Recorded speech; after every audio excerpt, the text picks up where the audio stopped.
Salam pemirsa, berjumpa lagi bersama saya dalam pembahasan buku renungan kita yang judulnya Agama yang Bersinar. Buku renungan ini dituliskan oleh Nyonya Ellen G. White. Buku renungan ini menyuguhkan kepada kita suatu cara yang lebih baik menyingkapkan kepada kita suatu kehidupan yang lebih sederhana dan lebih manis. Semua pembaca akan penuh dengan kegembiraan dan kesukaan, bersinar menyinarkan kasihnya dimanapun kita berada. Inilah suatu ajakan yang mulia bagi masing-masing kita untuk selalu menciptakan akan sinar kasih Tuhan dimanapun kita berada. Karena Yesus telah datang ke dunia ini, dia sudah mengorbankan dirinya, dia sudah memberikan suatu teladan yang begitu indah bagi kita. Biarlah kita dapat doakan itu sehingga teladan yang dia sudah berikan kepada kita, kita dapat praktekkan di dalam kehidupan kita setiap harinya. Sehingga kita boleh menjadi berkat bagi sesama kita. Kita boleh menjadi pembawa-pembawa damai. Pada saat ini kembali lagi saya mengundang akan seluruh anggota keluarga dan saudara-saudara semua. Kita dapat berkumpul bersama-sama. Kita akan mempelajari nasihat firman Tuhan pada saat ini, dan biarlah rencana-rencana indah Tuhan itu akan menjadi bagian masing-masing kita. Kita akan masuk ke dalam judulnya, Saat Saya Menanggung Kehinaan Kristus. Ayatnya terdapat di dalam 1 Petrus 4 ayat 14. Berbahagialah kamu jika kamu dinista karena nama Kristus, sebab roh kemuliaan yaitu roh Tuhan ada padamu. Dunia mengasihi dosa dan membenci kebenaran, dan inilah yang menyebabkan permusuhan kepada Yesus. Semua yang menolak kasihnya yang tiada taranya itu akan merasa bahwa kekristenan itu merupakan unsur yang menyulitkan. Terang dari Kristus menjauhkan kegelapan yang menudungi dosa-dosa mereka, dan perlunya pembaruan dinyatakan. Sementara orang-orang yang berserah kepada pengaruh Roh Kudus memulai peperangan di dalam diri mereka sendiri. Barang siapa yang berpaut kepada dosa berperang melawan kebenaran dan utusan-utusannya. Ya, jadi dunia ini mengasihi dosa dan membenci kebenaran. Ya, tapi kita sebagai umat-umat Tuhan, biarlah kita dapat mengasihi kebenaran itu di dalam kehidupan kita dan menjauhi atau membenci dosa itu. Ya, sehingga kehidupan kita hari demi hari boleh seturut dengan kehendak Tuhan. Dikatakan terang dari Kristus menjauhkan kegelapan yang menudungi dosa-dosa mereka, dan perlunya pembaruan dinyatakan. Ya, jadi bagaimana kita harus terus mengandalkan Tuhan di dalam kehidupan kita, sehingga kita boleh peka dengan setiap bisikan suara Roh Kudus itu. Ya, dan juga di sini dikatakan, sementara orang-orang yang berserah kepada pengaruh Roh Kudus memulai peperangan di antara diri mereka sendiri. Barang siapa yang berpaut kepada dosa berperang melawan kebenaran dan utusan-utusannya. Ya, jadi barang siapa yang masih di dalam kegelapan itu, ya maka di sini dikatakan mereka akan melawan kebenaran dan utusan-utusannya. Ya, jangan sampai kita dikeraskan hati kita oleh kesenangan-kesenangan duniawi. Ya, karena di akhir-akhir ini bagaimana setan terus bekerja keras ya untuk menjatuhkan setiap umat manusia. Ya, setan tidak senang melihat kita untuk lebih dekat dan lebih dekat kepada Kristus. Dia akan mencari cara untuk menjatuhkan kita. Dia akan mencari cara ya supaya kita terbuai oleh setiap rayuannya. Ya, jadi kita harus berhati-hati, kita harus berjaga. Ya, dan juga pada saat ini setan tidak menjadikan hitam dan putih, tetapi dia menjadikan hitam dan abu-abu. Benar dan hampir benar. Perbedaannya sangat tipis.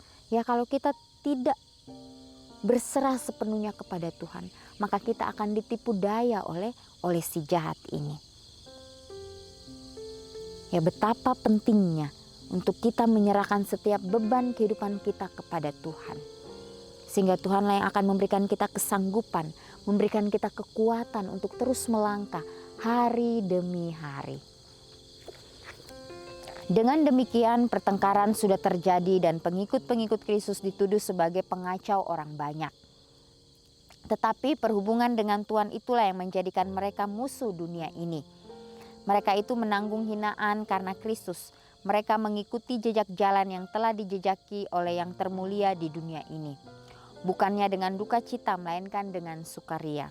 Walaupun menghadapi aniaya, setiap api ujian adalah jalan untuk memurnikan mereka. Ya, jadi bila mana kita memilih akan jalan-jalan Tuhan kita, ya tentunya di situ kita tidak di titik aman. Ya, karena kita akan terus diuji. Ya, disitulah kita akan dilihat apakah kita setia atau tidak. Disitulah kita akan dimurnikan sebagaimana emas. Ya, kalau ingin mendapatkan emas yang murni, ya dia harus dikikis terus. Harus dibersihkan dari noda-noda yang ada. Inilah perjalanan hidup kita di dunia yang penuh dengan dosa. Tapi kita harus yakin dan percaya. Di dalam setiap perjalanan kita bersama Tuhan, pada saat tantangan-rintangan itu datang kepada kita, ya biarlah kita mau terus ya berpaut kepada Tuhan kita. Karena disitulah Dia akan memberikan kita kedamaian surga. Ya, kalau kita mengingat kembali bagaimana murid-murid Yesus, ya pada saat mereka menerima kuasa Roh Kudus itu, pada saat Yesus sudah terangkat ke surga, ya mereka diberikan tanggung jawab yang begitu luar biasa. Tetapi mereka sudah mempunyai keyakinan yang penuh, ya bahwa Yesus akan selalu menyertai mereka. Walaupun mereka dalam penganiayaan sekalipun, damai surga itu selalu meliputi mereka. Ya, jadi suatu kekuatan, suatu pengharapan yang Yesus berikan bagi masing-masing kita yang hidup di akhir atau yang hidup di detik-detik kedatangan Tuhan ini. Setiap api ujian adalah jalan Tuhan untuk memurnikan kita. Masing-masing melayakkan mereka bagi pekerjaan mereka sebagai orang yang bekerja sama dengan Tuhan. Ya, jadi betapa pentingnya kita selalu bekerja sama dengan Tuhan kita, sehingga kita boleh mendapatkan akan kebahagiaan surga itu di dalam kehidupan kita masing-masing.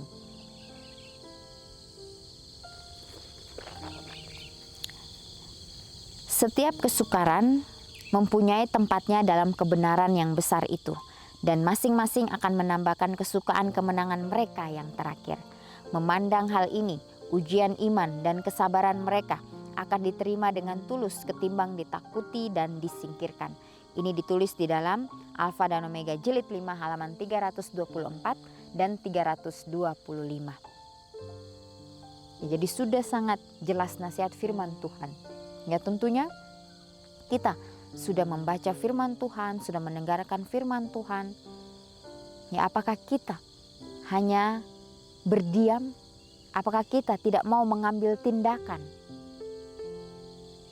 Biarlah pada saat kita sudah membaca firman itu, sudah mendengarkannya, biarlah kita mau mengambil suatu tindakan untuk mau berubah ke arah yang lebih baik, untuk mau menerima akan kasih Tuhan di dalam kehidupan kita. Ya, karena Tuhan memanggil kita dengan panggilan yang sama. Pada saat Dia memanggil ke-12 muridnya, begitu pula Yesus memanggil kita untuk datang kepadanya, untuk mengikutinya dengan sepenuh hatinya. Jawaban apa yang akan kita berikan? Jawaban itu bisa kita jawab pribadi lepas pribadi di dalam kehidupan kita. Karena kita hidup di dunia ini hanya sementara. Waktunya sudah sangat singkat, waktunya sudah sangat dekat. Biarlah hari ini kita boleh mengambil komitmen kita masing-masing. Sehingga dimanapun kita berada, kita boleh menciptakan roh persatuan untuk mau saling bergandengan satu dengan yang lain. Mau menjalankan akan setiap perintah Tuhan di dalam kehidupan kita masing-masing. Apapun yang kita hadapi, biarlah kita hadapi itu dengan terus mengandalkan Tuhan kita. Ya, kalau kita mengandalkan diri kita sendiri, maka kita akan lekas jatuh. Biarlah setiap berkat-berkat yang Tuhan sudah berikan kepada kita, kita dapat pergunakan itu dengan sebaik-baiknya. Dia dikatakan sebagaimana ya perumpamaan mengenai talenta itu. Biarlah talenta yang Tuhan sudah berikan kepada kita dapat pertanggungjawabkan di dalam kehidupan kita masing-masing. Kita boleh kembangkan itu, sehingga itu akan menjadi berkat bagi orang lain. Ya, jangan kita menguburnya. Dan pada akhirnya Tuhan akan mengatakan, "Nyala engkau hamba yang jahat." Baiklah kita mau terus melakukan setiap kehendak Tuhan di dalam kehidupan kita. Ya, sehingga kita adalah hamba-hamba yang baik. Sehingga Tuhan akan mengatakan kepada kita, masuklah ke dalam kebahagiaan Tuhanmu. Biarlah hari demi hari di dalam setiap perjalanan hidup kita mau mempunyai penyerahan yang sepenuhnya kepada Tuhan. Ya, walaupun kita akan beda dari dunia, tetapi kita tahu apa yang kita lakukan ini adalah kehendak Tuhan di dalam kehidupan kita masing-masing. Kita boleh menjadi terang itu. Pada saat kita ingin menjadi terang itu, ya maka orang-orang akan melihat itu dan mereka mengetahui bahwa apa yang kita lakukan inilah jalan kebenaran yang Tuhan inginkan di dalam kehidupan kita.